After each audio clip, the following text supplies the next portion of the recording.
There is no shortage of talk. The feeds are full, the streets are loud.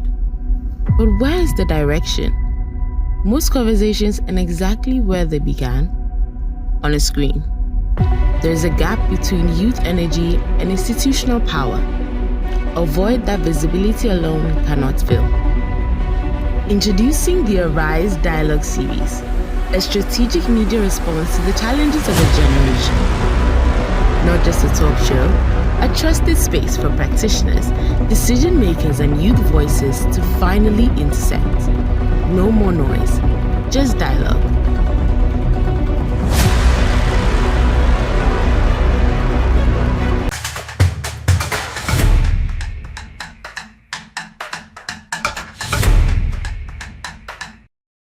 Hello and welcome to another episode of the Arise Dialogue series. Today we are delving into the world of artificial intelligence. It is not just a concept of the future, it is here and it is with us now. Now it's moving very fast, reshaping every profession and every industry. Today we ask a question that every young Ghanaian is thinking about. In the age of artificial intelligence, where do they stand? We are joined by experts in technology and youth development to unpack what AI means for Ghana's creative economy, our education system, and the next generation of innovators. I'm going to introduce my wonderful guests when we come back after the break.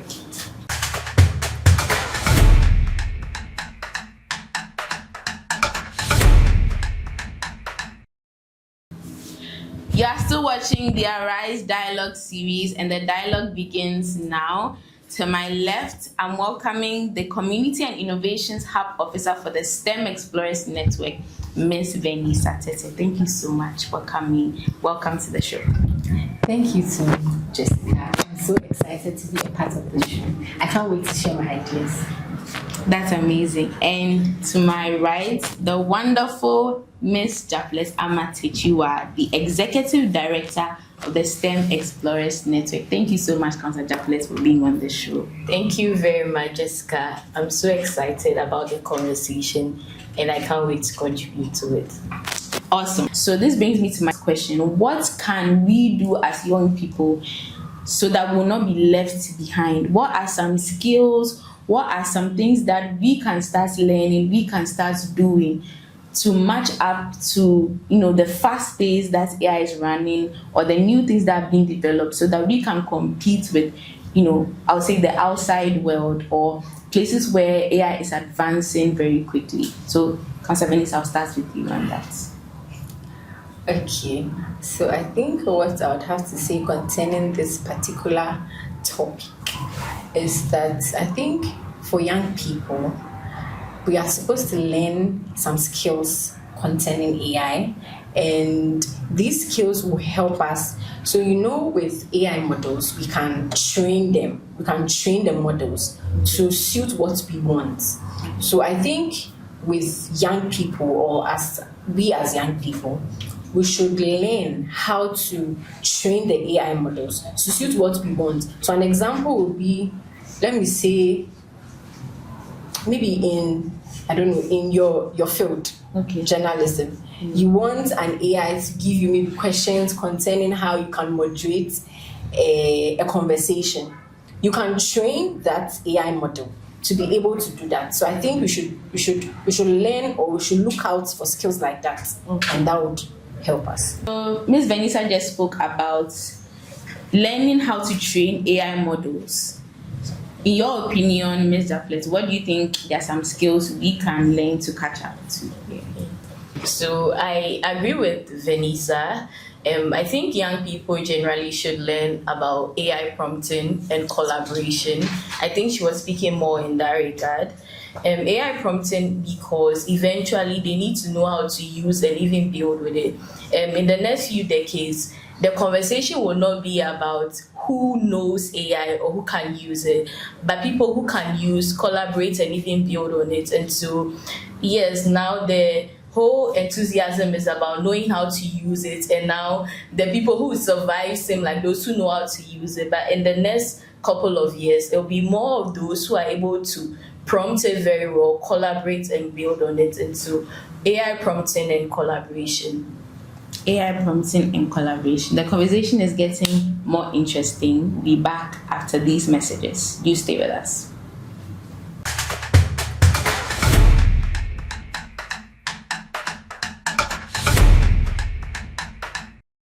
Everybody seated here, you have a talent, you have a skill, and you have an ability. And when you see SA that is in you, that you must explore, that you must awaken, and that you must ignite. When of Youth Rights Organization, LDTP has spent over a decade transforming young people into confident, innovative, and community-minded leaders. More impactful than ever before. The program builds essential leadership capacities with personal development, international diplomacy, artificial intelligence and machine learning, and creative innovation. But we don't stop at theory. Let's take shape and turn into real change. Participants will step into the communities with open hearts and determined minds to identify pressing local challenges, design transformative solutions, execute projects that leave lasting impact. Say, yeah, you made a mistake. Because, like, LDTP is a transformational program. Program. We do more than create leaders. We ignite the future, fuel action, and shape responsible agents of change, ready to face the challenges of today and to lead our world. Africa's leaders are emerging now. LDTP, where leaders emerge.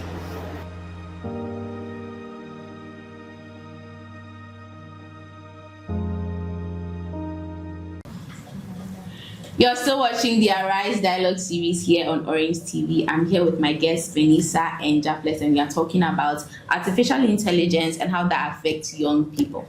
So, Miss Vanessa, I'm coming to you with my next question. We talked about some skills that young people can learn.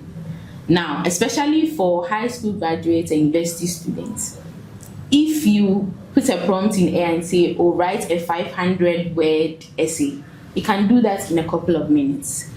And as humans, we are expected to do this kind of work, to produce those kinds of results. So if AI can do that in a heartbeat, what is something that maybe a young Ghanaian high school student can do that this AI machine cannot replicate? What are some qualities or some things that a student or a writer can bring to their work that we know that when we see the student, okay, this has a human touch that AI cannot replicate? Okay, thank you so much for your question. What I have to say concerning this is that, with humans, when you're writing, we normally write with emotions. Mm-hmm. But with AI doesn't have any emotion. If a reader is reading an AI-written text or essay, you're not going to feel the emotions attached to the writing. But if you pick a human, you're going to connect with the essay. Yes, so I think that's the difference between the AI writing and that of the human writing. Okay, so the main thing is emotions. Can I come in here? Yes. Sure. Sorry. I don't know whether we can completely say AI doesn't have emotions. I mean, AI is mimicking it. If you watch the news, you see that people are getting married to AIs or dating AIs now. So it's trying to mimic emotions, and so it can relate. I mean, I've read some AI essays or stuff, and I thought they were very good. One thing that I think another person, like, to add on to what you said, even though emotions are very important, I think human beings portray emotions better. Another thing a young person can add is lived experience and context. And so AI cannot really know what goes on at Agogloshi. We can just try to mimic it. But I think, especially considering the kind of data sets that AI has, which is not so much of our context, when you are writing an essay like that, AI could help you, but then you've lived the experience, you know the community, you know languages, you know how things work, and so you bring in the lived experience part where which AI doesn't have, and so that's another thing you can add, a touch of what it feels like or what it means for the topic you're speaking about. That's wonderful. Okay, but yes, before you want continue, to jump in? Yes, I think another thing I can also say with that is, I think we should all try this at home. There's a book we used in SHS. The author, he explained what happens at Makola. I don't know if we all remember. So let's try this at home. Try ask an AI to mimic or say or maybe tell us what happens in Makola and compare to what's in the book. You'll see a big difference. You see that this author was able to express himself, he has been there, so he knows how it feels. The struggle, the stress you go through when you're walking on the Makola streets, you feel it. But the AI hasn't been there before, so he cannot write it as the author would write. Yes, thank you. That's wonderful takes. I don't know if I'm taking the conversation away. As we speak, other things come up. I'm just wondering. Other things have also come up as you were also speaking. So yeah, as we grow, don't we think we'll get to a stage where AI can mimic that? I mean, if I've been to Makola, we spoke about prompt engineering and training our models. So if I train my model so much with the kind of knowledge I have about Makola, won't it get to a point where AI is able to mimic that kind of lived experience, and will it take it away from young people? I mean, we are supposed to be having conversations about these things, but it's something for us to think about, because the point of AI is to keep learning. Yes, keep learning. So to my next question, how do we maintain our unique African voices and storytelling traditions when the AI models we use are often trained on data from the West or the global north? What can we do to tackle that? Okay, so I think this question is feeding from the earlier one, and I'd say still training and prompt engineering for our AI models to better understand our African context, and for it to be trained on data from our context, we need to feed it. I don't know how many people will come here specifically to do that, and so I think we as Africans need to do that, and that's through our prompt engineering, like our prompting. So when you're prompting, add context to it, add things that will make it easier for the AI to imagine the situation or how it's like being in your shoes, especially in relation to the questions you're asking. Another thing we can do is to set up institutions to research. I've forgotten the name of the institution, but I know of something like that in South Africa where they are researching and trying to feed and train models, like looking for data sets that fit our context and training models on that. We could also do that in Ghana here and other parts of Africa, so that our stories are told very well and we can be a partaker of the AI movement, because it's here to stay and would want to be a part of it in the long run too. That's wonderful. So Miss Benisa, I want to know about some of the gaps in AI usage.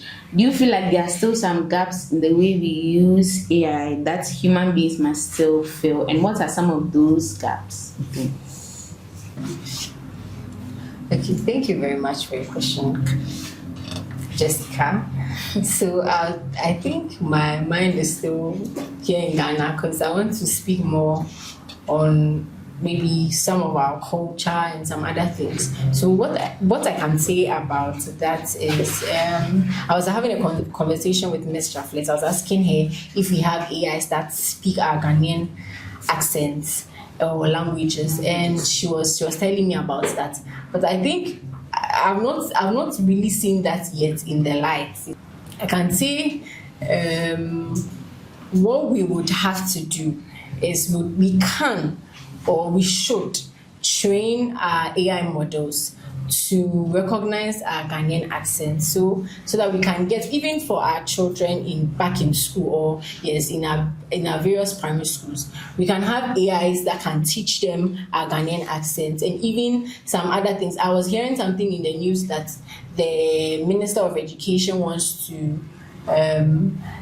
move or adapt to most of our subjects being taught in our Ghanaian accent or languages. And I think if we train our AIs and we can do this, I think it would really help us, and then not give the teachers so much work into brainstorming what they have to do. But if we have AI that can speak our language, I think we'll be fine. Yes. Okay, that's wonderful. I think you've opened an avenue for a broader conversation, but I want to keep it centered around the main topic.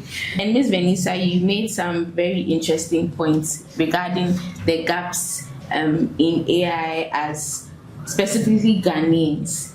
Yes, so I wanted to throw this question out to Ms. Japlet, if you have anything to add, specifically about the training of AI models and all of that. Can you expand a little bit on what she stated? Okay, thank you.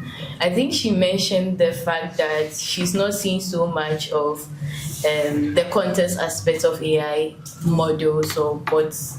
And I'd love to say that there are a lot of them. There are quite a number of them, not so much. I had the opportunity to see one bot that speaks in like Chi. That was because I attended the Ghana Digital Innovation Week.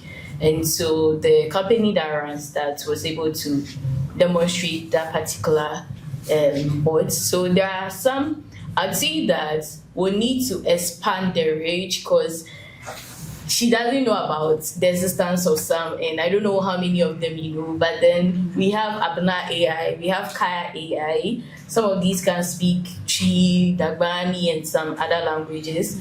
And so they exist. We probably have to spread it and scale it up. And education, I think, would be very vital. Another gap, I think, is the fact that we don't have so many resources and research institutions. And I think that's one thing that's setting us behind, or is a gap. Maybe not for the whole world, but from our African or Ghanaian space, because people have institutions that are researching more how to use AI, making good use of it. And even from our space, now people enjoy using AI to make their work easier, not thinking with the AI. Some people have outsourced their thinking to AI, but ideally that's not what we are supposed to do.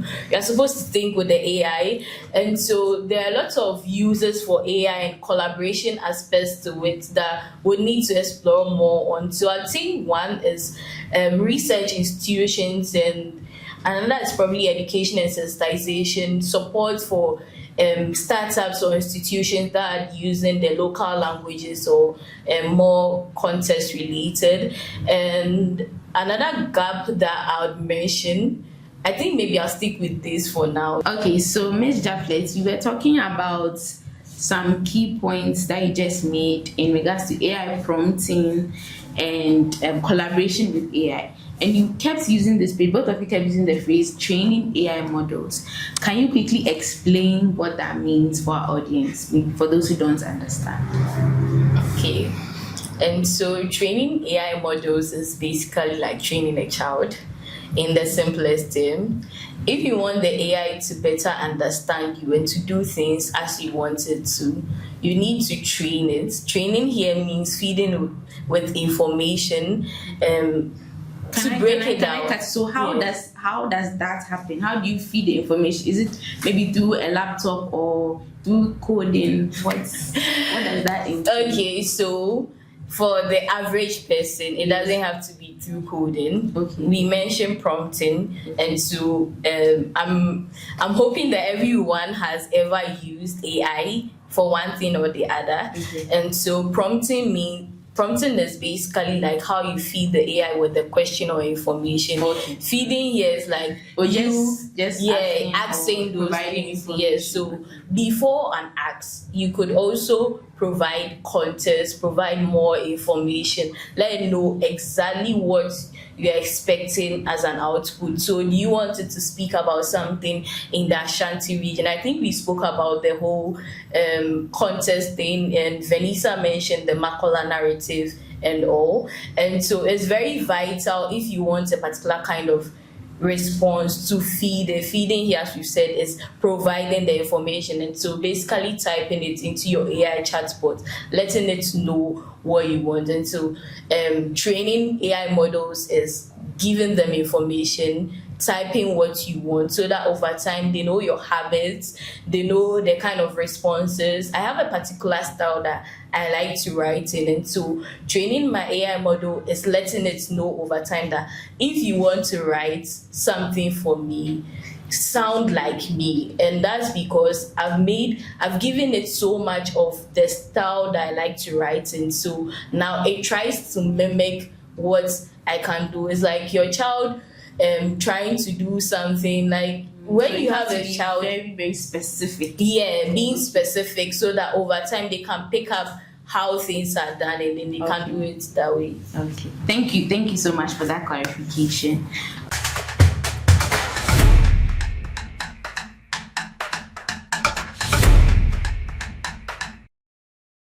Every year, we pause, not to slow down, but to sharpen.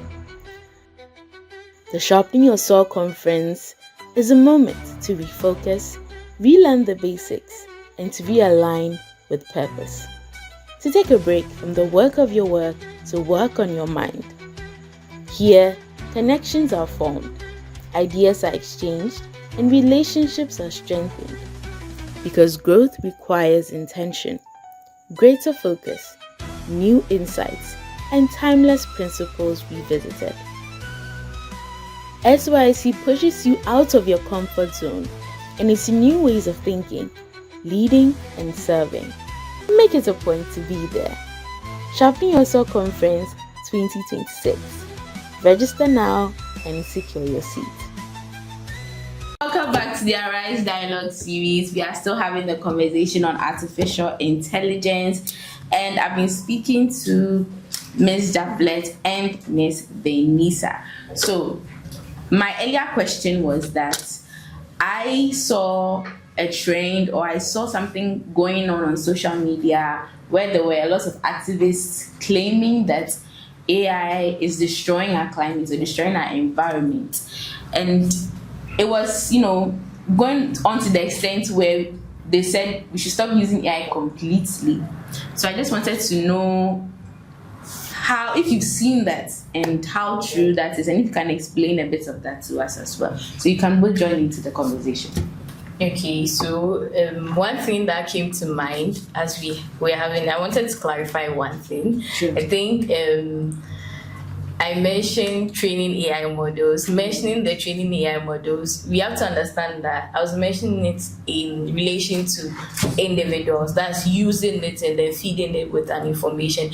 It's different from the major training aspects where organizations or institutions do a lot of calculations to feed the AI model. That's where we speak of the model being skewed towards the global north than our parts of the world. And so the training on a larger scale is where it's being fed with a lot of information and calculations. But then what we do from our end is prompting and then using and feeding it with information. And so now back to your question. Yeah. The harm is, one of the harmful use of AI or harmful aspects of AI is the fact that training the AI model, which is by the institutions or corporations that roll them out, one training model could emit carbon that 5 cars emit within their lifetime. And so training one AI model, so we have different releases of AI models. You see GPT 4.5 and all of those. To train one AI model,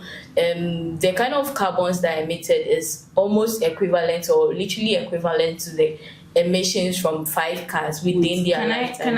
Can I stop you there? Yeah. To clarify what you are saying, so in more technical terms, when corporations or institutions are feeding this AI with the information and all that, the carbon emissions that stem from that alone is the carbon emissions that come out from 5 cars, their entire lifespan of 5 cars. Yeah.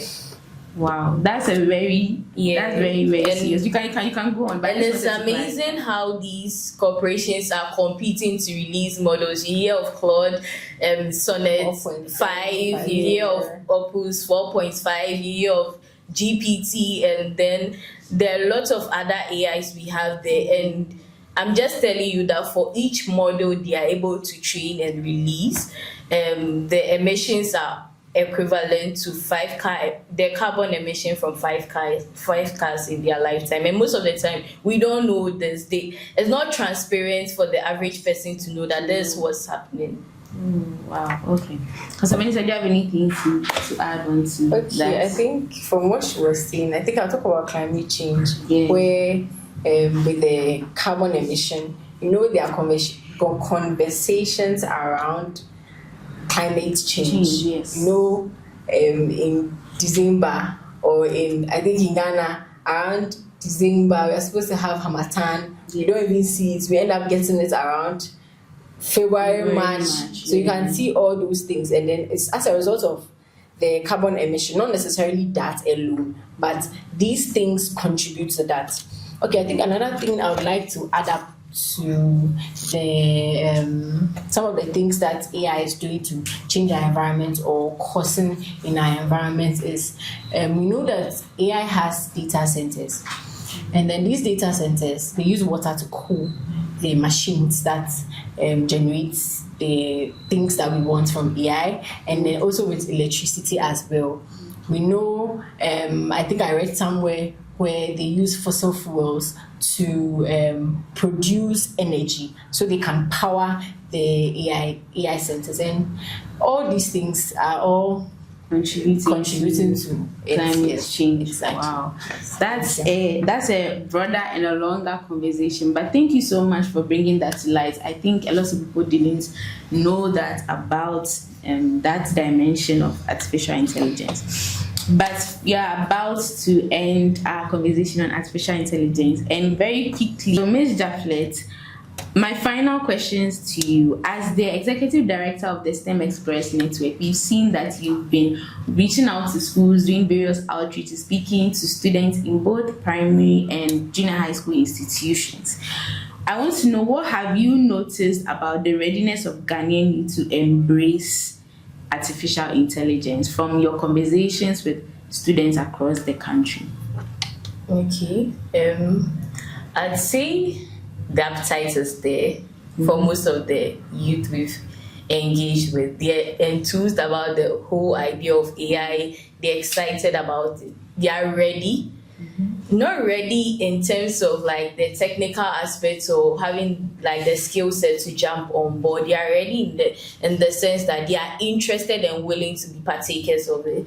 And so one thing that I've also noticed is the fact that they are mostly not exposed so much to structured knowledge in terms of AI, using it very well or even building on it.